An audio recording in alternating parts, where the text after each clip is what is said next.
1 year ago, I went on one of my favorite trips to Spain with my mom and my brother. ලංකාවේ ඉඳන් Spain වලට flight එකේ ගියා ඩෝහා බාසිලෝනා transit එකකින්. Valencia land කරා, had some fun in Valencia, made so many memories. මගේ 20th birthday එකත් මම ස්පේන් වල celebrate කරා. මගේ A-level results වලත් ආවේ මම ස්පේන් වල ඉද්දී. And there were some more things that happened during Spain. Those vlogs deserve to come out on my YouTube channel. ඒක නිසා මම පුරාණ තරම් ඉක්මනට අන්තිම වීඩියෝස් තුන මගේ Spain vlogs වල I'm bringing them somehow, and this is one of them.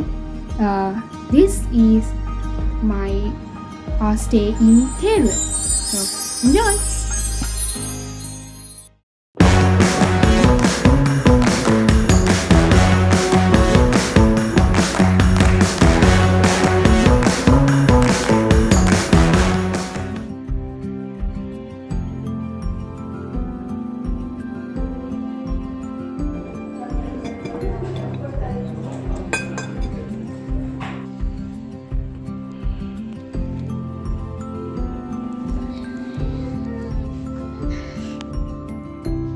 Good morning. අලුත් දවසක් අලුත් නගරයක. අපි ටේරුවල් සිටි එකට ඇවිල්ලා අපි ටේරුවල් සිටි එක එක්ස්ප්ලෝර් කරන්න කලින් අපේ හොටෙල් එකේ මෝර්නිං බ්‍රෙක්ෆාස්ට් එක ගන්න ලෑස්ති වුණා. අපි එදා දවසේ නතර වෙලා හිටියේ හොටෙල් එක ටේරුවල් සිටි එක පොඩ්ඩක් එළියෙන් තිබ්බේ. ඒ වුණාට මාර කාම් එන්වයරන්මන්ට් එක ලස්සන views තියෙන හොටෙල් එකක් තමයි අපි නතර වුණේ. මේ විස්තර ඔක්කොම මම description box එකේ වීඩියෝ එක අතරතුරයි ඉන්ක්ලූඩ් කරලා තියනවා. අද අපි ටේරුවල් සිටි එක එක්ස්ප්ලෝර් කරන්න යන්නේ. ඉතින් ටේරුවල් සිටි එකේ විශේෂත්වය තමයි අනිත් සිටිස් වගේ මෙතන බිසි නැහැ, ලොකු noises නැහැ. ඒත් මාර පර්සනැලිටි එක මේ සිටි එකට තියෙනවා.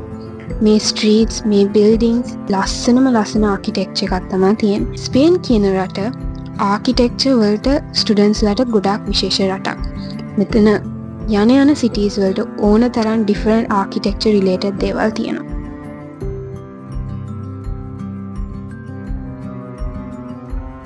බලන්න මෙතන කොච්චර ලස්සනයිද කියලා. මේ ස්ටෙයාකේස් එකේ හැම එකකම ටයිල් වල ස්පෙෂල් ඩිසයින්ස් තියෙනවා. මම ගොඩාක් ස්පේන් වල ආකිටෙක්චර් ගැන දන්නේ නැති නිසා මම මේවා ගැන ලොකුට කියන්න යන්නේ නැහැ. ඔයගොල්ලෝ දන්නවනම් කමෙන්ට් එකක් දාගෙන යන්නකෝ. ඒත් බලන්න මේ වගේ ලස්සන තැනක් ඔයගොල්ලෝ කවදාවත් දැකලා තියෙනවද කියලා. ඊට පස්සේ අපි ඊළඟට ගියේ කැතඩ්‍රල් එකට. අපි යද්දි මෙතන මාස් එකක් තිබ්බා. අපි ෆස්ට් ටයිම් ඕගන් එක ප්ලේ කරනවත් අපි දැක්කා. මෙතන තියෙන ටයිල් වල අපොස්තලු වරුන් 12 දෙනාගේ චිත්‍ර තමයි තියෙන්නේ. මේ මොකද්ද කියන්නේ මම හරියටම දන්නේ නැහැ. ඒ වුණාට මාර ලස්සනට මේක ඇදලා තිබ්බා. ටේරුවල් සිටි එකේ තියෙන තවත් ලස්සන කතාවක් තමයි The Legends of the Two Brothers. මුස්ලිම් ආකිටෙක්චර්ස් වරුන් දෙන්නෙක් හිටියා එකම කාන්තාවට කැමැත්තෙන් හිටිය. ඒගොල්ලෝ කම්පිටිෂන් එකක් තිබ්බා. ලස්සනම මුදිහා ස්ටයිල් එකකින් හදන ටවර් එක හදන කෙනාට ඒ කාන්තාව විවාහ කරගන්න පුළුවන් කියලා. ඉතින් දෙන්නම මේ ටවර්ස් හැදුවට එක්කෙනෙක්ගේ ටවර් එක ගොඩාක් ලස්සනට තිබ්බ නිසා අනිත් එක්කෙනා ඒ තරගෙන් පැරදිලා එයාගේම ටවර් එකකින් පල්ලහැට පැන්නා.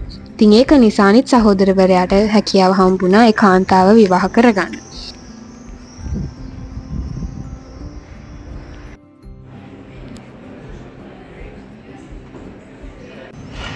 The main reason for them to build their buildings very tall and like close to each other is because they get shade. It's not sunny down and they get the wind, so it's cold and it's not sunny.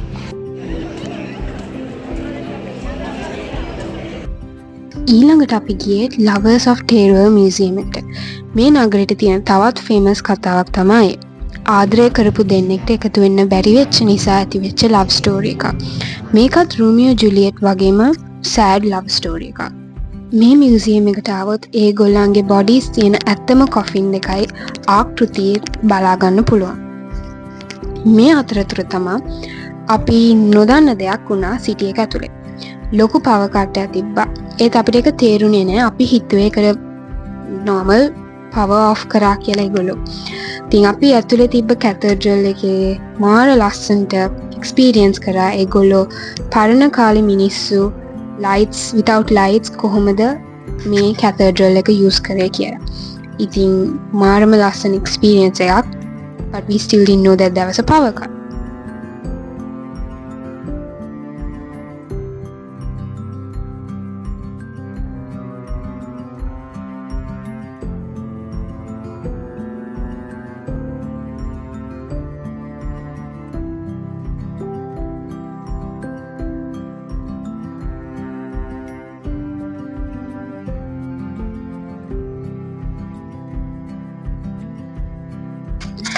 ඊළඟට අපි ආවේ මේන් class එකට. හැබැයි එතකොට තමයි අපි දැනගත්තේ Spain පෝර්චුගල් වල ලොකු පවර් කට් එකක් කියලා. කාඩ් පේමන්ට් ඔක්කොම නැහැ, shops ගොඩක් ක්ලෝස් කරන්න ගත්තා. ඉතින් අපිටත් කරන්න දෙයක් තිබ්බේ නැහැ. ලැබුණු අපිට ඇත්තටම කාඩ් පේමන්ට් නිසා අපිට කෑෂ් වලින් මේ වගේ පොඩි බන්ස් එකක් අරගෙන ස්ට්‍රීට් එකේ ඉන්න ගමන්ම තමයි අපිට කන්න උනේ. හැබැයි මේ මොමන්ට් එකත් unexpected උනත් හරිම ෂෝක් එක්ස්පීරියන්ස් එකක්. ටේරුවල් සිටි එකේ ඉතුරු ටිකත් එක්ස්ප්ලෝර් කරන්න ගත්තා. අපිට ඇතුළට යන්න බැරි වුණාට ටේරුවල් සිටි එකේ තිබ්බ තවත් කැතඩ්‍රල්, සිටි හෝල්, ස්ටැචුස්, මොනියුමන්ට් ඒ වගේ පොඩි පොඩි තැන් අපි ගොඩක් එක්ස්ප්ලෝර් කරන්න අපිට chance එක හම්බුණා.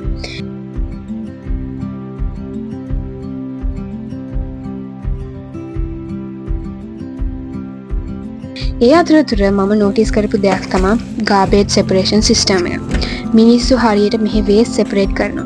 honestly මෙහෙම දෙයක් අපිට තිබුණා නම් මාරු කියලා ඇත්තටම හිතුණා. මෙතන street market තියෙන place එක. Tuesdays වල තමයි මෙතන තියෙන්නේ. හැබැයි අපිට මේ වගේ තැන්වල ටිකක් shop කරන්න අමාරුයි because of language barriers and quality products අපිට මෙතනින් ගන්න බෑ. ඊළඟට අපි ආවේ මෙන්න මේ බ්‍රිජ් එක බලන්න. සිටි එකෙන් එළියේ තමා මෙන්න මේ බ්‍රිජ් එක තිබ්බේ. හරිම ලස්සන එකක්. ඊළඟට අපි ලයිබ්‍රරි එකකුයි තව අර මම කලින් පෙන්වුවා වගේම ටවර් එකක් බලන්න ගියා. මේක අනිත් සහෝදරවරයා හදපු ටවර් එක. ඉතින් මේ වගේ ලස්සන සිටි එකක් වුණත් ඉලෙක්ට්‍රිසිටි තිබ්බ නැති නිසා අපිට ගොඩාක් එක්ස්ප්ලෝර් කරන්න බැරි නිසා අපි ආයෙමත් අපේ හොටෙල් එකට යන්න ගත්තා. ප්ලෑන් කරපු විදිහට අපේ ට්‍රිප් එක ගියේ නැති වුණාට ලස්සන දේවල් ගොඩාක් අපි දැක්කා.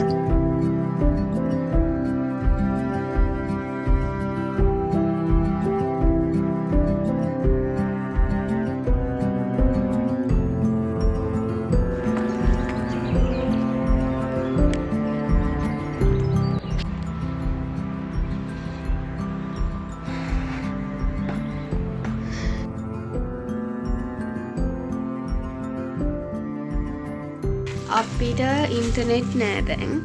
ඉන්ටර්නෙට් උත් නැහැ. කරන්ට් සීමිත ප්‍රමාණයක් අපේ හොටෙල් එකට කරන් තියෙනවා. ඩේටා සේව් කරන්න හදනවා. බැටරි සේව් කරන්න හදනවා. අපේ පවර් බැංක් එක දැන් charge වෙනවා. ඊට පස්සේ මගේ බ්ලොග් එක මෙතනින් අදට අවසන් වෙනවා. මම ඊට පස්සේ වීඩියෝ කරන්න වෙන්නේ ආයේ කරන්ට් කේස් එක හරි ගියාට පස්සේ. ඒක නිසා bye. Sorry for that messy hair. ඒ වුණාට මම vlog එක ඉවර කරේ නැහැ. හොටෙල් එකට ඇවිල්ලා අපි පොඩ්ඩක් wash එකක් දාලා relax වෙලා හොටෙල් එක ටික explore කරලා අපි ගියා හොටෙල් එකේ garden එකේ ලස්සන photos videos අරගෙන to enjoy a calmful evening.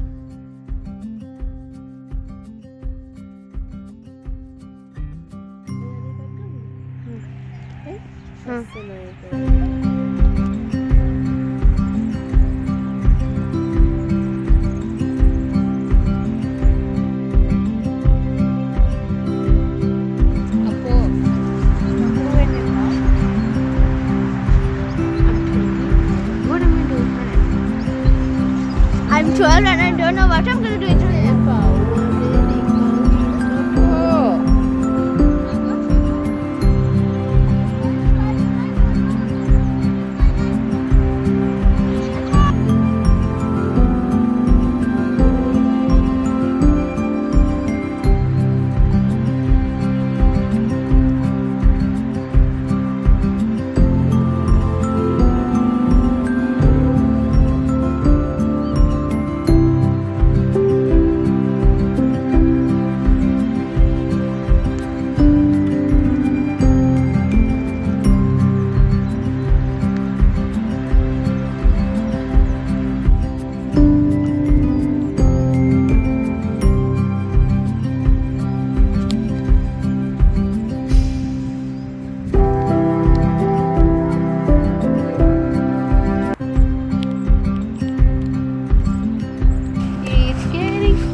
රෑ වෙන්න ගත්ත නිසා අපි ඩිනර් වලට ගියා. Connection with Sri Lanka. හරි. Wi-Fi නැහැ. Signal නැහැ. Connection with Sri Lanka. කුමරි අපිට දැන් ඉන්ටර්නෙට් නැහැ, සිග්නල් නැහැ. අපේ හොටෙල් එකට ලයිට් තියෙනවා but from generators. ඒ උදේ වෙද්දි fuel නැත්තම් ඒකත් නැහැ. අපි අද Cash දවල්ට payment. Don't know how to do. ඔක්කොම අපිට මැනුවල් තමයි කරන්න වෙන්නේ. No card facilities. මොනවා වෙයිද දන්නේ නැහැ. හෙට දවසත් නොකනු බින්න වේද දන්නේ. කොහමද දවල්ට අපි බන් කෑල්ලක් කෑවේ. අද නම් අපි චුට්ටක් කුමාරි හොටෙල් එකෙන් ඕඩර් කරගත්ත ඩිනර්. ඒක නිසා ෂේප් දැන් බලන් තියෙන්නේ හෙට මොකද වෙන්නේ කියලා. නොකන්න බිලෝභකමට වස්තු සොයන්නේ. අපිට මේ මොනවාද ගෙදර කට්ටියටවත් ඉන්ෆෝම් කරන්න ඩේටාවත් Wi-Fi වත් roam Signal වත් නෑ. නෑ. ඉතින් අපි දැන් මේ vlog එක අතෙන් කියන මම මේ ගොඩක් සැරයක් ඉවර කරනවා කියලා හිටියේ කුමාරි නැරදාට කොපින් එකේ අපි නිදියන්නේ. හොටෙල් එකේ කරන්ට් තියෙන නිසා charge කරගත්තා. ඒත් හෙට මොනවා වෙයිද දන්නේ නැහැ. හෙට vlog කරන්න පුළුවන් වෙයිද දන්නේ නැහැ. So good night. Bye. good news එකක් තමයි ඊළඟ දවසේ අපිට ආයෙත් කරන්ට් ආවා. ඉන්ටර්නෙට් තිබ්බා, ඩේටා තිබ්බා. අපි ගෙදර කට්ටිය චුට්ටක් බය වෙලා තිබ්බේ. ඒ වුණාට අපේ ට්‍රිප් එක මෙතනින් ඉවර වුණේ නැහැ. So we had our final breakfast in Teruel and we went to our next city. තව vlogs 3ක් තියෙනවා මගේ ස්පේන් trip එකත් එක්ක. I'm trying my best to edit and upload on time. So until we meet again in my next vlog. Bye.